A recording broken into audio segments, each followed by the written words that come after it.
2026년 2월 정부가 다주택자들에게 사망 선고를 내렸습니다. 양도세의 중과 유예 5월 9일로 끝입니다. 이 한마디에 전국의 다주택자들이 패닉에 빠졌습니다. 집을 팔면 세금 폭탄, 안 팔면 종부세 지옥, 어느 쪽을 선택해도 손해라는 게 정부의 메시지였습니다. 그런데 이상한 일이 벌어지고 있습니다. 죽으라는 다주택자들 중 일부는 오히려 더 부자가 되고 있습니다. 정작 죽어가는 건 집 한 채 간신히 마련한 실수요자들입니다. 규제는 강해지는데 강남 집값은 천정부지로 치솟고 외곽과 지방은 거래 절벽에 빠져 있습니다. 도대체 무슨 일이 벌어지고 있는 걸까요? 왜 다주택자를 잡으려던 칼날이 엉뚱하게 무주택자와 일주택자의 목을 치고 있는 걸까요? 지금부터 이 기묘한 역설의 실체를 파헤쳐 보겠습니다. 이재명 대통령의 발언은 명확했습니다. 양도소득세 중과 유예 2026년 5월 9일로 종료됩니다. 더 이상의 연장은 없습니다. 회견장의 공기가 얼어붙었습니다. 이 말이 무엇을 의미하는지 부동산 시장의 모든 플레이어들은 즉각 이해했습니다. 양도세 중과란 다주택자가 집을 팔 때 기본세율에 최대 30%포인트를 추가로 부과하는 제도입니다. 계산기를 두드려보면 경악할 수밖에 없습니다. 집 한 채를 팔아 10억을 벌었다면 세금만 8억 넘게 내야 합니다. 최대 82.5%라는 살인적인 세율입니다. 그동안은 유예라는 이름으로 이 칼날을 피할 수 있었습니다. 하지만 이제 그 유예 기간이 끝난다는 겁니다. 정부가 시장에 던진 메시지는 분명합니다. 정리할 사람은 지금 당장 정리하라입니다. 5월 9일 이후에는 팔고 싶어도 팔 수 없는 구도가 됩니다. 세금이 너무 높아서요. 그렇다면 지금이 마지막 기회인 걸까요? 다주택자들은 정말 집을 팔아야 할까요? 그런데 여기서 질문 하나가 떠오릅니다. 모두가 동시에 집을 내놓으면 집값은 어떻게 될까요? 강남 집값이 정상이냐고 물으신다면 답은 명확합니다. 아니요, 정상이 아닙니다. 서울 강남 재건축 아파트가 평당 1억을 넘어섰습니다.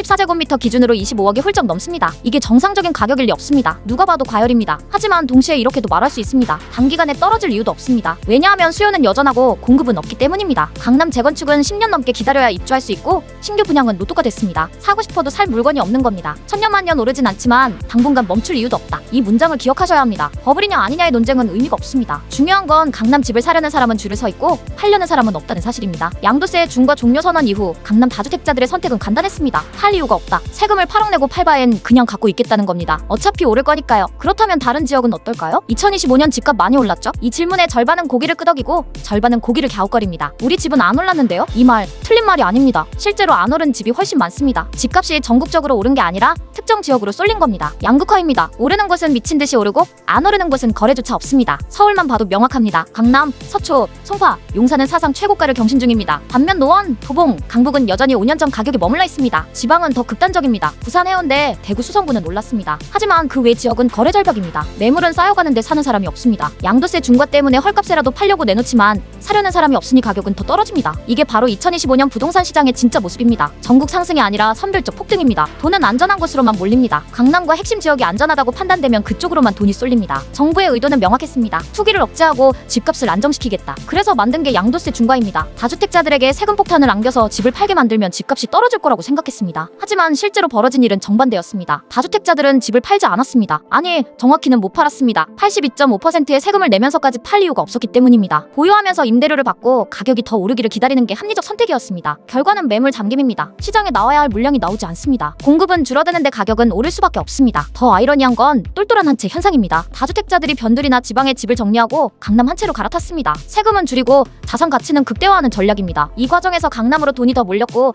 외곽과 지방은 더 침체됐습니다. 정부가 만든 규제가 오히려 안 파는 게 아니라 못 파는 시장을 만들어버린 겁니다. 그렇다면 2026년 5월 9일 이후엔 어떻게 될까요? 이날을 기점으로 부동산 시장이 완전히 재편됩니다. 양도세의 중과 유예가 끝나면 다주택자들의 행동은 두 갈래로 나뉩니다. 5월 9일 전까지 팔 수 있으면 판다. 아니면 아예 장기 보유로 간다입니다. 지방이나 외곽에 집을 가진 사람들은 세금을 덜 내기 위해 서둘러 매물을 내놓을 겁니다. 하지만 문제는 사려는 사람이 없다는 겁니다. 가격은 더 떨어지고 거래는 더 줄어듭니다. 반대로 강남이나 핵심 지역 집주인들은 안 팝니다. 82.5% 세금을 내면서까지 팔 이유가 없으니까요. 차라리 보유하면서 가격이 더 오르기를 기다립니다. 실제로 오를 가능성도 높습니다. 동시에 벌어지는 일이 신규 공급 절벽입니다. 재건축은 10년 걸리고 신규 분양은 로또가 됐습니다. 기존 재고는 다주택자들이 꽁꽁 묶어두고 있고요. 공급은 없는데 수요는 여전합니다. 결론은 가격 상승과 양극화 가속입니다. 강남은 더 오르고 외곽은 더 떨어집니다. 부자는 더 부자가 되고 실수요자는 더 힘들어집니다. 정부도 답이 없는 현실적 한계가 있습니다. 서울과 수도권에 더 이상 땅이 없습니다. 공급 대책을 발표하려고 하면 주민들이 반대합니다. 우리 집값 떨어진다면서요? 게다가 올해는 지방선거가 있습니다. 정치인들 입장에선 표가 무섭습니다. 공급 대책 하나 잘못 발표했다가 지역 주민들 반발 사면 선거에서 집니다. 그러니 아무도 먼저 나서지 않습니다. 국토부는 보고서를 만들어놨지만 발표 시점을 저울질하며 계산 중입니다. 대출 규제가 강화됐습니다. 숫자만 보면 강력해 보입니다. 하지만 실제로 이 규제가 누구를 때리고 있을까요? 강남은 현금 거래가 대부분입니다. 등기부등본을 보면 근저당이 없이 깨끗합니다. 돈 많은 사람들은 대출을 안 받습니다. 대출 규제는 그들에게 아무 의미가 없습니다. 그럼 누가 맞을까요? 외곽과 지방의 실수요자들입니다. 대출 없이는 집을 살 수 없는 사람들입니다. 이들에게 대출 규제는 직격탄입니다. 사고 싶어도 못 삽니다. 결과는 외곽과 지방의 거래 절벽입니다. 매물은 쌓이는데 사는 사람이 없습니다. 가격은 떨어지고 집주인은 경매를 걱정합니다. 규제가 약자를 먼저 친다. 이게 대한민국 부동산 규제의 민낯입니다. 정리하겠습니다. 집값은 계속 오를까요? 이 질문은 틀렸습니다. 정확한 질문은 어느 지역 집값이 오를까요?입니다. 전국이 똑같이 오르는 시대는 끝났습니다. 강남, 용산,